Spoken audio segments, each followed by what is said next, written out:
Good morning everyone, কেমন আছেন সকলে? আশা করছি সকলে খুবই ভালো আছেন, সুস্থ আছেন। আমরাও কিন্তু বেশ ভালোই আছি। আমার নতুন আরও একটা ব্লগে আপনাদেরকে স্বাগত জানাচ্ছি। আজকে হলো শুক্রবার, ঘড়িতে এখন প্রায় বাজে হয়তো 7:30টার মতো। এখন থেকে সকলকে সঙ্গে নিয়ে ব্লগটা শুরু করলাম। এদিকে আছি হলো রান্নাঘরে। সকালটা খুব তাড়াহুড়ো যায়, তো এইদিকে মামার জন্য রান্না বসিয়ে দিয়েছি। ওই তো সেদ্ধ ভাত করলাম আজকে সকালে, আর ওই তো বেগুন ভাজা করব ভেবেছি। তো এইদিকে মামার জন্য আবার টিফিনে আজকে একটু হেভি দিয়ে দিচ্ছি। মামাম না কয়েকদিন থেকে তো হালকা ফুলকা কিছু একটা নিয়ে যায়, তো আজকে আবার 11টার দিকে ছুটি, অনেকটাই খিদে পেয়ে যায়। আর সকাল তো তেমন একটা ভাত খেতে পায় না, ওই তো 2 কলসের মতো ভাত খেয়ে যায়, তো খিদে পেয়ে যায় অনেক জোরে। তো সেই কারণে ভাবলাম আজকে ওকে একটু গোলা রুটি করে দিই, যেটা ও খেতে খুবই পছন্দ করে।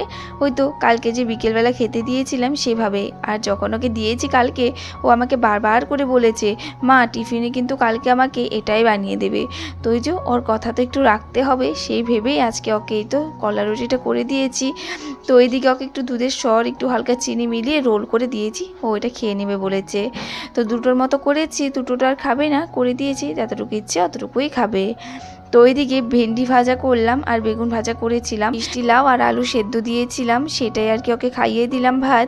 আর মামাও সকাল সকাল কোনো ডাল ভাতের থেকে বেশি ভালো পছন্দ করে ও সেদ্ধ ভাত। সকালবেলা ওই তো সেদ্ধ ভাতই করে দিয়ে, আর ওই তো ওর বাবাও কিন্তু ওই সেদ্ধ ভাতই পছন্দ করে, তো সেই কারণে দুজনের পছন্দ মতোই রান্না করে দিই এইদিকে। তো যাই হোক, ওইদিকে মামাকে খাইয়ে ওকে পটি করার জন্য বসিয়ে দিয়েছি। তারপর আমি বিছানাটা ঠিক করে মামাকেও রেডি করে দিয়েছি আর দাদু ভাই, আর আমিও রেডি হয়ে গেছি। আর আমিও আর বর্মশাই এখনও খাইনি, আমরা মামাকে স্কুলে দিয়ে তারপর আমরা এসে তারপর খাবো। আর মামাকে তো রেডি করানোর ডিউটি ওই তো আর দাদু ভাইয়েরই, তো আর দাদু ভাই ওকে রোজ দিন রেডি করে দেয়, আর ওই দিপাকে আমিও রেডি হয়ে যাই। যাই হোক, এদিকে দেখুন মামাম কিন্তু বেশ খুশি মনে বেরিয়ে পড়লো। দাদু ঠাম্মিকে একটু আদর করে চুমু দিয়ে বেরিয়ে পড়লো। মামাম কিন্তু কখনোই না করে না যে আমি স্কুলে যাব না, যেদিনই স্কুলের কথা বলবো বেশ খুশি মনে বেরিয়ে যায়। তো এদিকে ঠাকুর প্রণাম করে এইদিকে ওর জেঠুকেও বলে দিল, চলুন। দেখুন বর্মশাই কিন্তু বাইক নিয়ে বেরিয়ে পড়েছে, এখন চলুন যাওয়া যাক। তো আর ক্লাসরুমের দিকে ঢুকতে দেয় না, তো ওই তো গেটের থেকেই মামাকে হাত ছাড়িয়ে চলে যেতে হয়। তো ওই তো বড় স্টুডেন্ট যারা আছে ওরাই আবার ক্লাসরুমে দিয়ে আসে। তো মামাম এখন থেকে একদমই কান্না করে না, তো মনটাও তেমন একটা খারাপ লাগে না, জানি চুপটি করেই থাকবে। তো আমরাও তারপর বাড়িতে চলে এসেছি, এসে আমি আর বর্মশাই খেয়ে নিয়েছি, ও খেয়ে দিয়ে চলে গেছে দোকানে, আর এইদিকে আমার ডিউটি শুরু করে দিলাম। মামামকে স্কুল থেকে আনার আগে আগে যতটুকু কাজ আমি করে রাখতে পারি সেটাই আমার জন্য খুবই ভালো। তো এইদিকে আমি এখন সবজি কেটে নিচ্ছি, এই তো কাঁঠাল কেটে নিচ্ছি আর কি। তো কাঁঠাল দিয়ে আজকে একটা ডাল করব, তো এই কাঁঠালটা কেটে নিলাম, কেটে ভালো করে ধুয়ে সেদ্ধ করতে বসিয়ে দিয়েছিলাম। আর এদিকে আবার মা ওই তো সাজনি তারপর লাউয়ের ডুগা এইসব কেটে দিয়েছিল, এটা দিয়ে একটা চচ্চড়ি করব আর কাঁঠাল দিয়ে ডাল করব। ডাল দিয়ে তো তরকারি খাওয়া হয়েই গেছে, কিন্তু ওই তো ডাল দিয়ে খাওয়া হয়নি। তো বাবা বারবার করে বলছিল যে তরকারি তো খাওয়া হয়েছে, এখন ডাল দিয়ে খেয়ে দেখি কেমন লাগে। তো গাছের থেকে আজকে বাবা একটা কাঁঠাল পেরেছে, বেশ অনেকটাই বড় সাইজের পেরেছে, তো ওই তো ওটা দিয়ে আর কি ডাল করব। জানেন তো এই 2 পদ রান্না করতে করতে ওই তো 10টার মতো বেজে গিয়েছিল। বাবা ওই ফাঁকে কতবার যে আমাকে বলে ফেললো, এখন তো যাও মামামকে নিয়ে আসো নিয়ে আসো, সে 10টার থেকে শুরু করে, জানেন না মামার জন্য এত পাগল হয়ে থাকে। তো এইদিকে ডালটা ফোড়নে দিয়ে আর থাকতে পারলাম না, তো মাকে এই যে বললাম তুমি নামিয়ে দাও, আমি ওইদিকে চলে যাই এখন আনতে। তো আমি বেরিয়ে পড়েছি মামামকে আনার জন্য। বেশ গরম দিয়েছে আজকে, রোদু, তো ছাতা নিয়ে বেরিয়েছি। আর সে 10টার থেকে বাবা আমাকে জ্বালিয়ে যাচ্ছে যে যাও ওকে নিয়ে আসো নিয়ে আসো। তো 11টার দিকে ছুটি, এখন বেরোলাম, চলো যাই। মামাকে স্কুল থেকে নিয়ে আসার পর আর একদমই ব্লগটা শ্যুট করিনি, জানেন তো শরীরটা আজকে খুবই খারাপ লাগছিল। তো ওই তো বাড়িতে এসে মামাকে খাইয়ে দিয়েছিলাম, আমিও খেয়ে দিয়ে ওর সঙ্গে ঘুমিয়েছিলাম। আর এই তো একটু ঘুমিয়েছি বলে বেশ অনেকটাই ভালো লাগছিল, ফ্রেশ লাগছিল। আর এই তো বিকেলবেলা মামামা উঠে আজকে মনটা খুশি খুশি, তো এদিকে এখন আমার সঙ্গেই বসে রয়েছে আর আমাকে ওই তো ভূতের গল্প শোনাচ্ছে। জানেন তো কখনো কখনো এই তো বিকেলবেলা ঘুম থেকে ওঠার পর ওর মনটা এতটাই খারাপ থাকে, কোল থেকে একদমই নামতে চাবে না। আর যেদিন মনটা খুশি থাকবে সেই দিন আর কি বলবো, মনটা তো আমারও অনেকটাই ভালো লাগে ওই দিন, কারণ ও কোলেও একদম উঠতে চায় না তখন।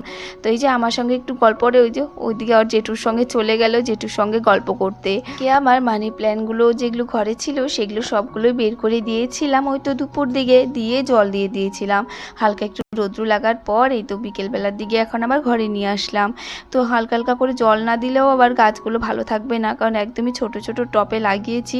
টবে না, একটা বাটিতে, ওই তো মিষ্টির বাটি যেগুলো আর কি পাওয়া যায় সেগুলোতেই লাগিয়েছি। কখন নিজেরই হাসি পায়। যাই হোক, এগুলো একটু বড় হতে থাক, তো যাই হোক পরে গিয়ে আবার চেঞ্জ করব ভেবেছি, অন্য কিছুতে লাগাবো। এদিকে এখন বাইরে চলে এসেছি, আর এইদিকে দেখুন পেঁয়াজের খোসা অনেক কয়েকটা আজকে দিয়ে দিয়েছে।